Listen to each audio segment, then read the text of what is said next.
Je me présente, donc je suis Élise Ducret, je suis Chief Marketing et Digital Officer pour L'Oréal France.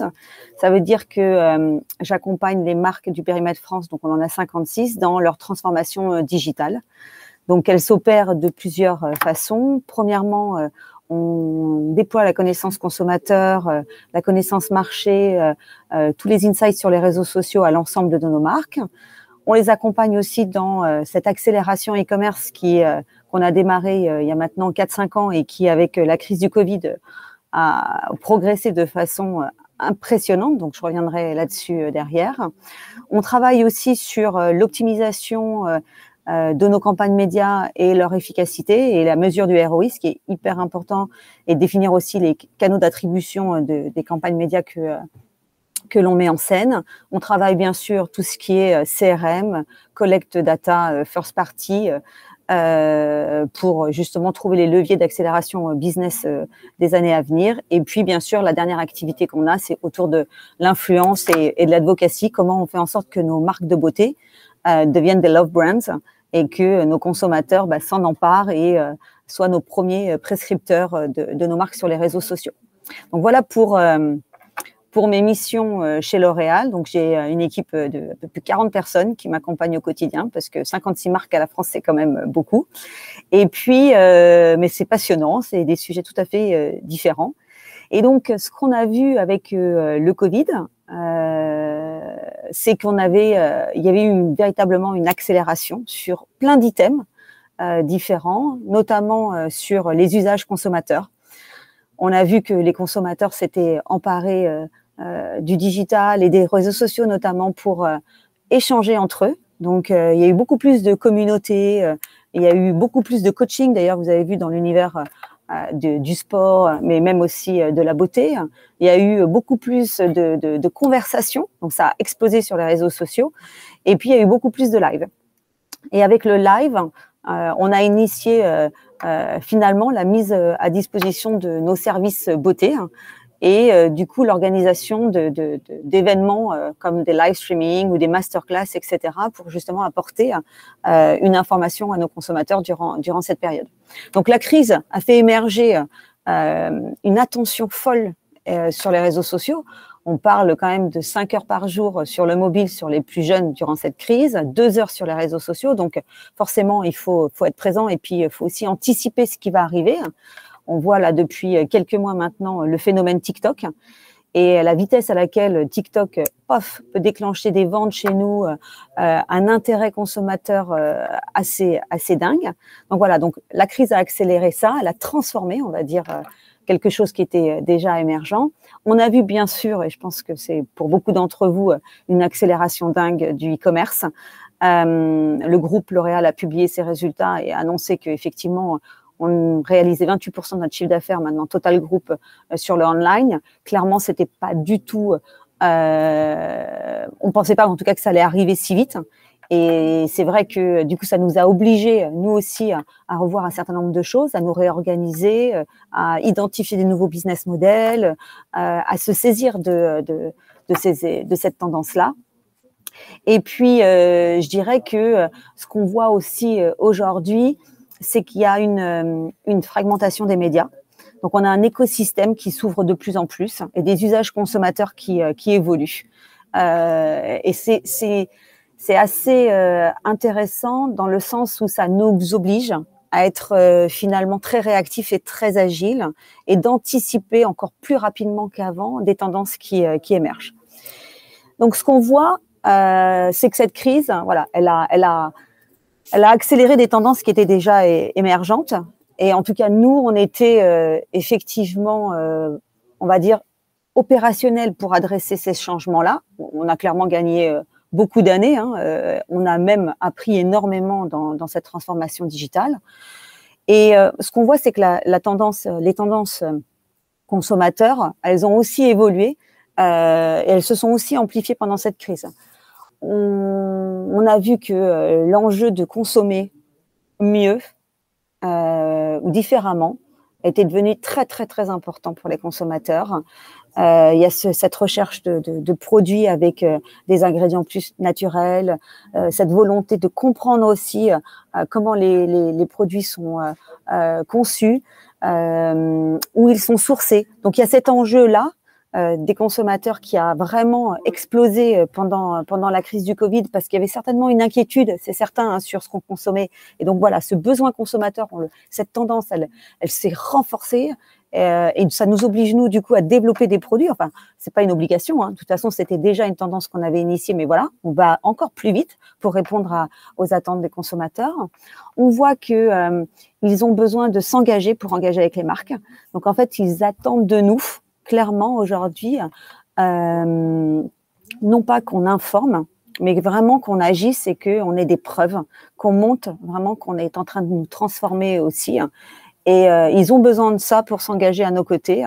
Donc, on doit leur prouver clairement les impacts, en tout cas les changements en matière de packaging, en matière de communication, en matière d'authenticité. Voilà, on doit avoir un discours encore plus vrai qu'avant.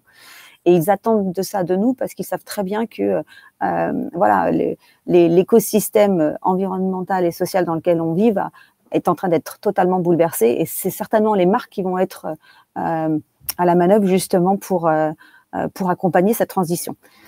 L'autre tendance, j'en ai parlé en introduction, mais c'est cette digitalisation qui s'est amplifiée. Il n'y a plus de barrière à l'entrée. Avant, c'est certain que le e-commerce était réservé à une partie de la population. On était quand même réticents, surtout en France. Toutes les marques n'étaient pas disponibles online. On proposait un peu de contenu, mais pas tout. Voilà. Bon, là, la digitalisation, elle a tout bouleversé. Elle n'a pas bouleversé uniquement notre secteur d'activité, mais tous.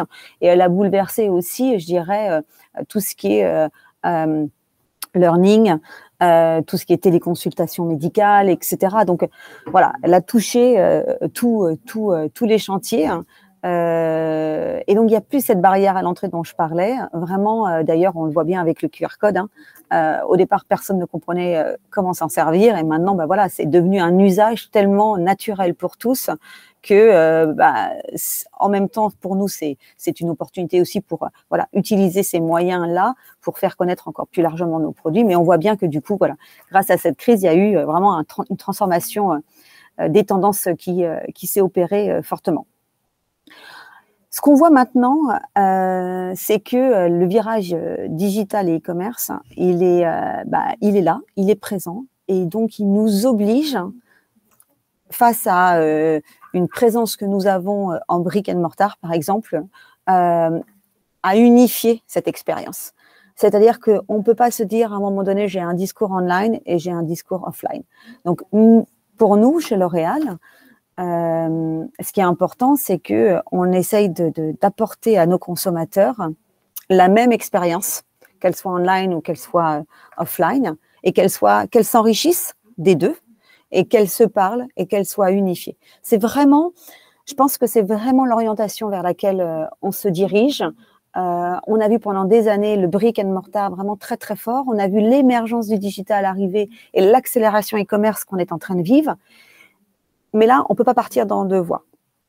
On voit bien qu'on doit rassembler ces deux éléments-là et qu'on est à un moment où le consommateur attend de nous qu'on ait une expérience, qu'on lui propose une expérience consommateur qui soit sans friction. Donc, tout doit être facilité pour valider son acte d'achat, et tout doit être unifié pour valider son acte d'achat. J'achète quelque chose online, je vais dans un magasin, je dois pouvoir le rapporter. Je vais en magasin, je dois pouvoir faire un achat sans contact. Voilà. Je dois pouvoir, si je suis en train d'avoir une masterclass dans un magasin, me dire, tiens, le soir, je recontacte ma conseillère beauté. Voilà.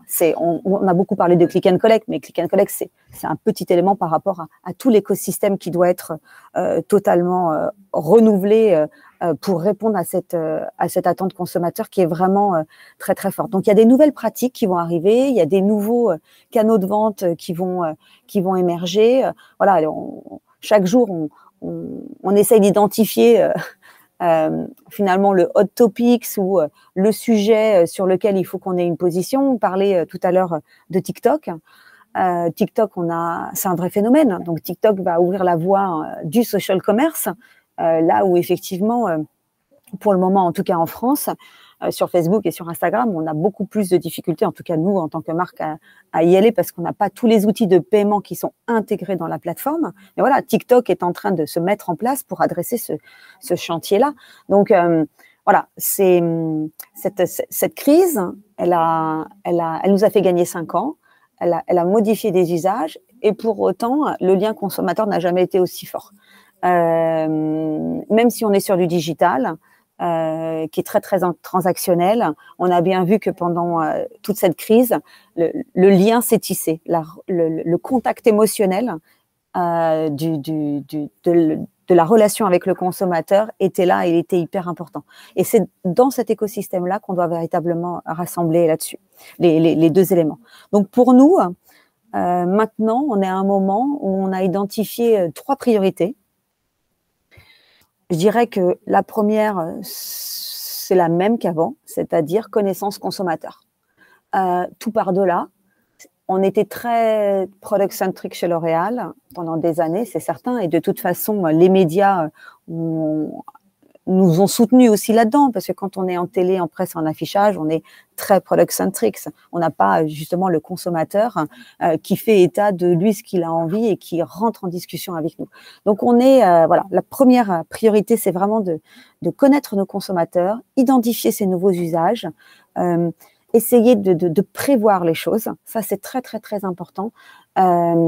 Saisir ce qui commence véritablement et se positionner dessus, être très agile, ne pas penser que quelque chose qu'on fait à un instant T maintenant va être encore présent dans 6 mois. Et ça, c'est très bouleversant pour nous, pour des grands groupes, en tout cas comme L'Oréal, parce que souvent, on fait des développements, on a des outils, des plateformes, voilà, on essaye d'harmoniser nos 56 marques, un seul et même outil, mais attention, on se dit bien que cet outil-là, peut-être que dans 6 mois, il va falloir le plugger à un autre système. Donc, voilà, on monitore nos conversations. Donc, on monitorait nos conversations sur les réseaux sociaux. Puis maintenant, voilà, TikTok est arrivé et il y a une vraie bascule qui s'est opérée là-bas pour monitorer cette conversation. Donc, il faut qu'on adresse tout de suite le lien et qu'on réconcilie ça. Donc, connaissance consommateur, marché, usage. Ça, c'est la première chose la plus importante. La deuxième, c'est effectivement, priorité, c'est de soutenir la croissance e-commerce. La croissance, elle est là. Elle est là, mais elle est différente d'une marque à une autre. On a 56 marques, on en a 13 qui ont un site de vente en ligne en propre. Et ça veut dire qu'on en a 43 autres avec lesquels on doit trouver le business model le plus pertinent. Est-ce que ça va être chez un pure player comme Amazon? Est-ce que ça va être chez un e-retailer comme Sephora, comme Carrefour, le Drive?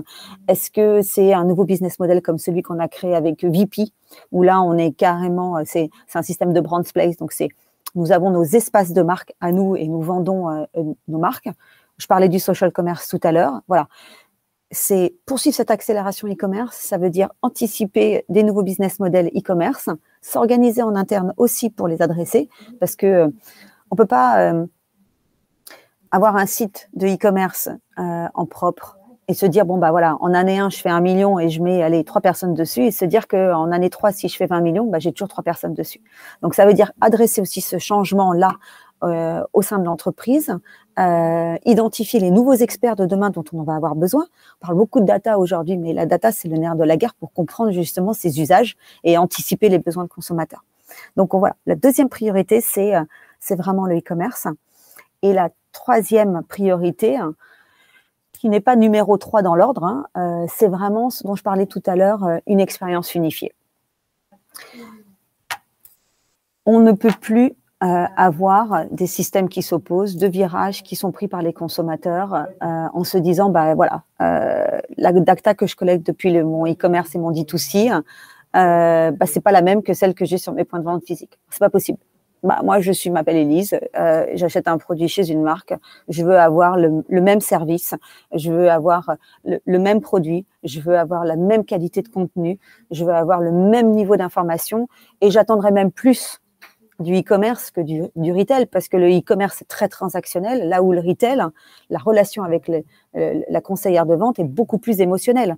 Donc, je veux rapprocher ces deux éléments-là pour avoir cette expérience unifiée. Je veux collecter des points à un endroit pour pouvoir les utiliser à un autre endroit. Donc ça, c'est véritablement le troisième enjeu le plus important sur lequel on est en train de travailler.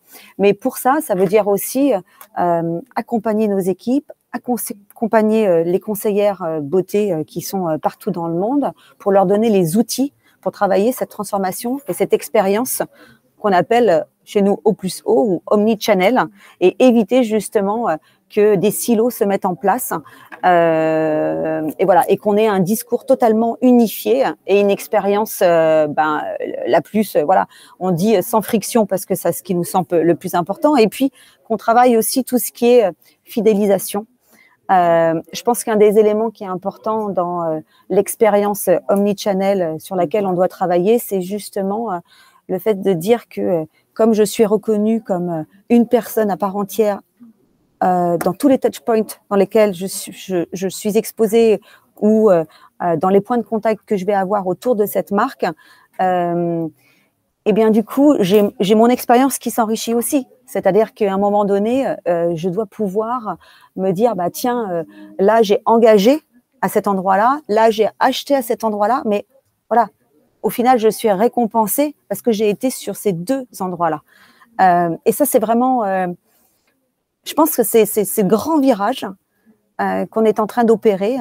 C'est encore plus vrai pour des marques qui sont comme chez nous dans le groupe L'Oréal, parce qu'elles n'ont pas toutes un site de vente en ligne et pas toutes des points de vente physiques en propre.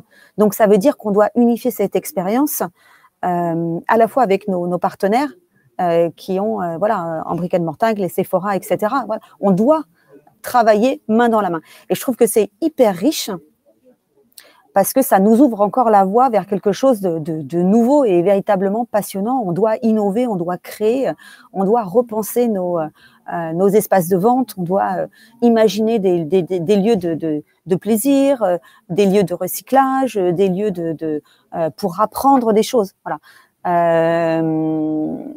Voilà, donc je dirais que c'est ça nos trois priorités: connaissance consommateur, e-commerce et expérience conso unifiée. Voilà, c'est les enjeux qu'on a chez L'Oréal pour, je dirais pas les 5 prochaines années parce que tout va tellement très très vite que peut-être 2 ans, j'en sais rien. Non, mais je pense que ça va prendre un peu plus de temps, mais en tout cas c'est voilà, c'est les sujets qui nous occupent en ce moment et qui sont véritablement passionnants.